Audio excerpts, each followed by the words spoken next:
আসসালামু আলাইকুম, সবাই কেমন আছেন? আশা করি সবাই খুব ভালো আছেন। তো আজকে টিউটোরিয়ালে আমরা সলিডওয়ার্কসের আইটা টুল নিয়ে আলোচনা করব, তা হচ্ছে রিভলভ কাট। ঠিক আছে, তো আগের ক্লাসে আমরা যে ভিডিওটা করছি তা হচ্ছে রিভলভ বস বেস। 2D থেকে আমরা 3D করছি, রাউন্ড শেপ বা ইরেগুলার শেপ যেগুলো আছে ওইগুলা। তো এখন ওই ইরেগুলার শেপগুলো কাটার ক্ষেত্রে আমরা কীভাবে কাটবো, এক্সট্রুড কাট আমরা করছি। যেন এক্সট্রুড বস করার পরে যেই কিছু কাট ছাড়া দরকার পড়ছে সেটা এক্সট্রুড কাট দিয়ে আমরা করে দিয়েছি। এখন রিভলভ কাট মানে এই ইরেগুলার শেপ বা রাউন্ড শেপ এগুলা কাটার ক্ষেত্রে আমরা রিভলভ কাট ব্যবহার করব। তো রিভলভ কাট কাটার আগে আমি একটা প্লেনে আমি একটা ড্রয়িং করি। প্রথমে আমি একটা সার্কেল নিলাম। প্রথমে দেখেন এটা ডায়া দেই 100ই থাক। ওকে, তো এইটাকে আমি এখন এক্সট্রুড করে দিই সরাসরি 200 মিটার। 200 না, 100ই থাক। লেন দিলাম 100। ঠিক আছে, তা এইটা হচ্ছে একটা সিলিন্ডার। তো এই সিলিন্ডারের আমার এই যে এই সাইড দিয়ে কিছু অংশ কাটা দরকার রাউন্ড শেপ করে।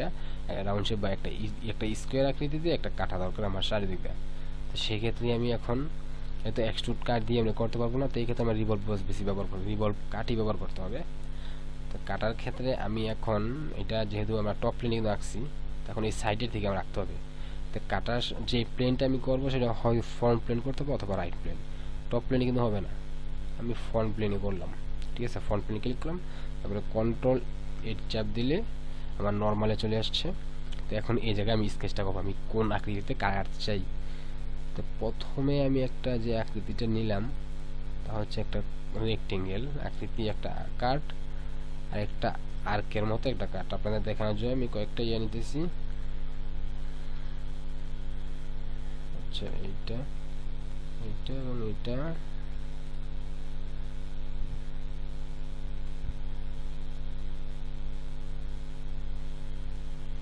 ঠিক আছে, তো আরেকটা কি নেওয়া যায়?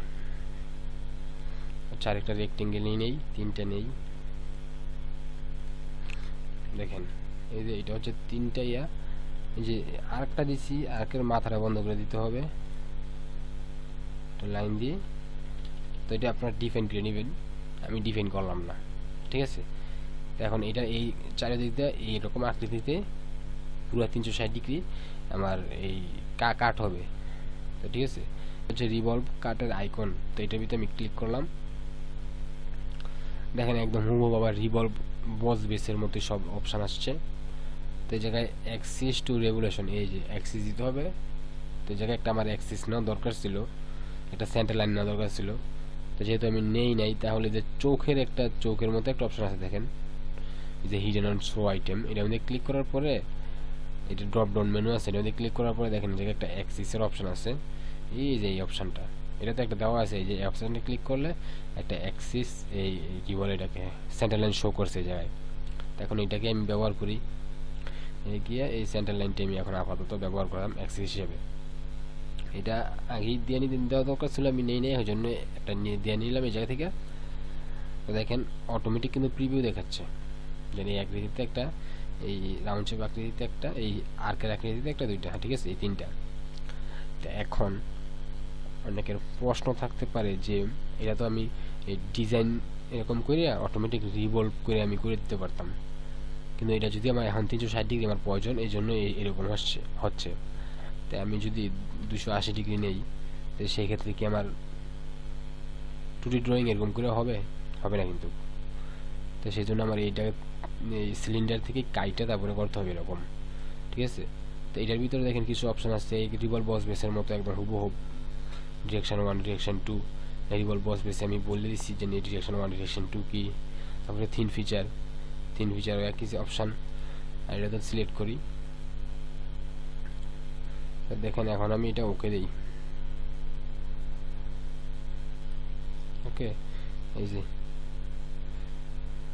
কাটা হয়ে গেছে, কিন্তু আমি 280 ডিগ্রি দিচ্ছি, এর জন্য পুরোটা হয় না, এতটুকু বাকি আছে। তো এইটা কিন্তু আমরা 2D থেকে এরকম ড্রয়িং করে এটা কিন্তু করতে পারবো না, এই জন্য আমাকে এটাকে 3D করে তারপরে এটাকে রিভলভ করতে হবে। তো এইসব কাজে আমরা রিভলভ কাট ব্যবহার করব। তো আর যেটা হচ্ছে রিভলভ কাটটা, এই মানে এটা একটা বেসিক দেখালাম আমি কীভাবে ব্যবহার করতে হয়।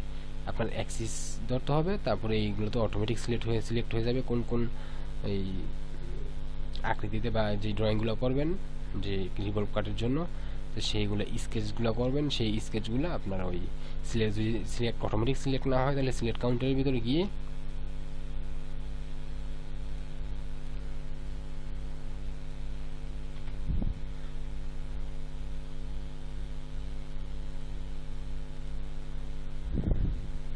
এই যে সিলেক্ট না হয় তাহলে এই যে সিলেক্ট কাউন্টারের ভিতরে গিয়ে এই সিলেক্ট করে দিবেন কোনটা কোনটা করতে চান সেগুলো। এটা বাকি ছিল আমার, আচ্ছা ঠিক আছে। তো এটা সিলেক্ট করে দিলেই তাহলে ওকে হয়ে যাবে, ঠিক আছে। তো এইটা ছিল মোটামুটি রিভলভ কাটের মানে কীভাবে কাট ব্যবহার করতে হয় সেটা আমি দেখালাম। এটা বিভিন্ন জায়গায় বিভিন্নভাবে ব্যবহার করা হয়, তা আপনারা আস্তে আস্তে কাজ করতে করতে শিখতে পারবেন। তো এটা বেসিক, মানে এভাবেই কাজটা করে, মানে রিভলভ কাটটা ব্যবহার করে। তো আজকে এই পর্যন্ত, সবাই ভালো থাকবেন, সুস্থ থাকবেন, ধন্যবাদ।